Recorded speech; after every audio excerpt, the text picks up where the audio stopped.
One thing we've covered a lot on the channel is the censorship from big tech, including places like here, YouTube. And this is exactly why I've often posited alternatives or making sure you get on places that aren't dominated by an algorithm. Because every time you're dominated by an algorithm, you don't know whether you're going to find anything again. If you want to stay connected, the best ways to do so are to get on my newsletter in the description below, sign up for Phantom Pulse Substack so I can actually directly email you the topics of the day, and join the Discord. And that way we can form a better community. And that's exactly what we've been trying to do here all along.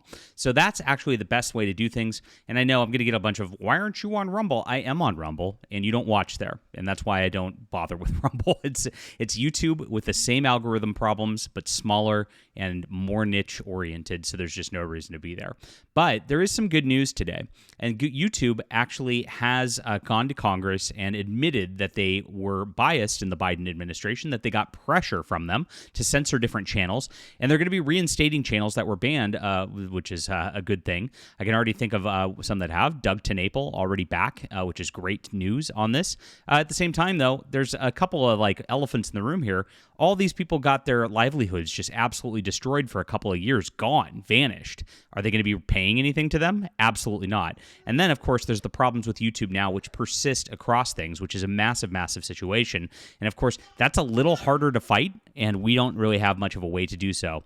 And yeah, my eye was itching right then. This is the type of thing that like most YouTubers cut out, but I don't do so. I keep it real here. So, all right, this is what Representative Jim Jordan posted today. Due to our oversight efforts, Google commits to offer all creators previously kicked off YouTube due to political speech violations to return to the platform. But that's not all. And here's the thread. You can see this is Google's lawyers, and they say the statement of facts submitted on behalf of our client Alphabet Inc. and its subsidiary YouTube in response to subpoenas issued by the House Committee on Judiciary on February 15th, 2023 and March 6th, 2025. So this has been ongoing for a couple of years, and this is how long it takes to get things through the court. It's really difficult.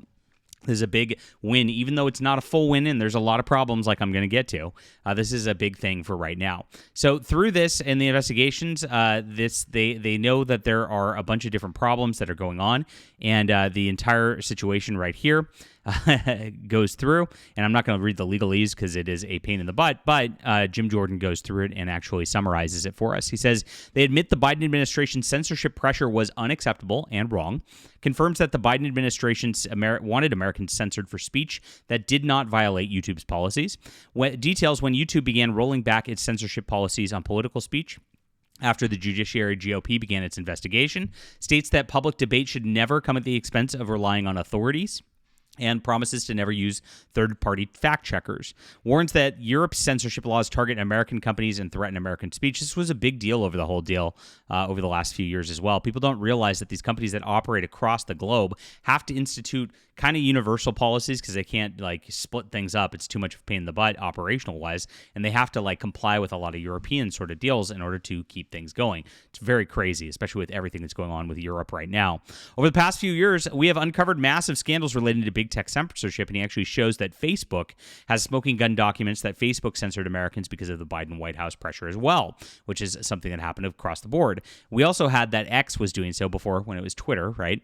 And it was really, really bad. Now, I think X still has some problems. I've seen a lot of my posts get flagged and the like these days, and so does YouTube, which I'm going to get to in a moment. Actually, Facebook faces the same problem, but maybe even worse. It's all sort of the same thing, and this is how they've changed things because the people involved in these companies really have not changed. They're not out there like, yay, rah, rah, Trump, and we want freedom, and et cetera at this point, but they are reacting to reverse pressure to not censor, and so they are showing that they're not, but there's like an underlying elephant in the room, like I said, which I don't think is going to ever get addressed. During the Biden-Harris years under White House pressure, YouTube changed its policies to censor political debate on COVID and the elections. Today, YouTube admits that censorship from pressure from the Biden administration was unacceptable and wrong. Now, to make amends to the American people and because of our work, YouTube is rolling back its censorship policies on political speech, including topics such as COVID and the elections. So what does that mean? Whether you're an established YouTube presence with a massive following like Dan Bongino, or just starting out to express political views there, you will have the opportunity to come back onto the platform if you were censored for engaging in political speech. This is another victory in the fight against censorship. In August 2024, of course, Meta wrote the committee a letter admitting that the Biden administration pressured Facebook to censor Americans. They did it, and then Facebook throttled the Hunter Biden laptop story. Absolutely crazy. So this has been going on for a long, long time. It is like pretty much every big tech company doing this type of thing. And YouTube now is going to be unsuspending some people. In fact, Doug TenNapel already has stated he's been unsuspended, which I reported on my Fandom Pulse Substack, which you need to get on, again, because there is still censorship going on here despite this. TenNapel says, I got all my accounts back from YouTube, and it was over saying my dad got the Moderna shot and developed clots in his lungs, and my questioning the election results of 2020. It cost me millions of lost income over the years. I'd be well over 1 million subs instead of 600K today, but I'm very thankful just to have my voice back. YouTube is turning their brand around from censorship to free speech. So he's being pretty nice about it because he got his account back. But yes, this is a deal. Lots of revenue was lost from these people. These people went from hundreds of thousands of revenue to zero, right? And because of that, they lost all of that over the last couple of years. And YouTube isn't offering to pay any restitution for that. In fact, they've cut creators' pay quite a bit by their new programs that have gone on with their algorithm. And this is the soft censorship that's going on now. That's a big deal that I think is not going to be something that's going to be able to be fought. A lot of channels, especially on the political right, especially in our entertainment YouTube sphere, they know that we actually influence the election, that we've influenced different video game companies, and the corporations really don't like it. And so what YouTube's done over the last year is actually just slashed our reach via their AI that actually goes through and actually looks and tries to categorize different videos. They've slashed our reach to be able to not reach viewers like you like we used to be last year. A video like this last year, topical and timely like this, would be getting me about 100,000 views. Watch the view count on this. It's not going to be anywhere near that. Nothing's changed. I've actually grown in subscribers.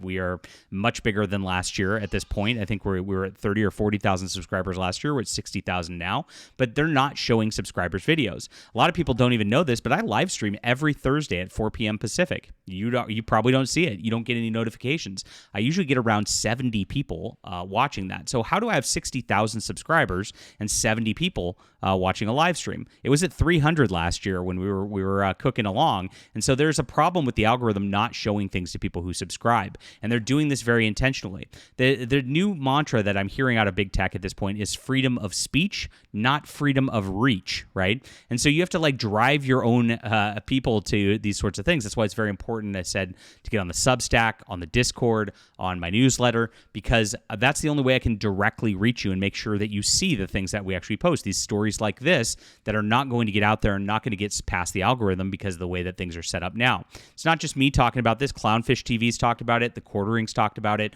Actually, random D&D channels have talked about it. It's all across YouTube right now, and it's pretty ugly of a situation. So while this is a nice thing for today, and I'm very, very glad Doug TenNapel, especially, great guy, got his channel back, there's still a lot of problems with YouTube. And I might note that John Douglas, who is a author who is going viral quite often with a lot of his content on books and just what is happening like in the men's book space, because the feminism in the book publishing industry is pretty bad, has this: your channel will not be put back on YouTube. We've taken a careful look at your channel again and confirmed it violates our community guidelines policy. And of course, they don't say why. We recognize it's disappointing news, but our goal is to keep YouTube community safe and supported. Now, that guy never did anything wrong. He's like way less edgy than I am. There's no reason that his channel should have been ever taken away to begin with. And yet, this is what YouTube is actually still doing. And this is as of today. He just showed me this, that he's not getting his channel back even in the midst of this. So yes, some people are getting it back, but not everybody. At the same time, the algorithm is hurting everybody and hurting every content creator out there. And I don't know that there's a lot that can be done about it, because it's really, really difficult to go, hey, my reach is being suppressed. That's not like a rallying call like, hey, I was banned. It's much easier, of course, to get people rallying when somebody was banned, and that's exactly why the House of Representatives took action. But this is happening here. It's happening on Facebook. I mean, you've probably been on Facebook, and gosh, your posts get seen by the same 2 people, and it doesn't matter what you post. It doesn't show to all of your followers or anything like that. X is actually kind of the same now at this point. I'm really, really down on these like AI-driven algorithmic social medias because they're not very social. We can't really connect and we can't stay connected, which is the entire freaking point of all this, right?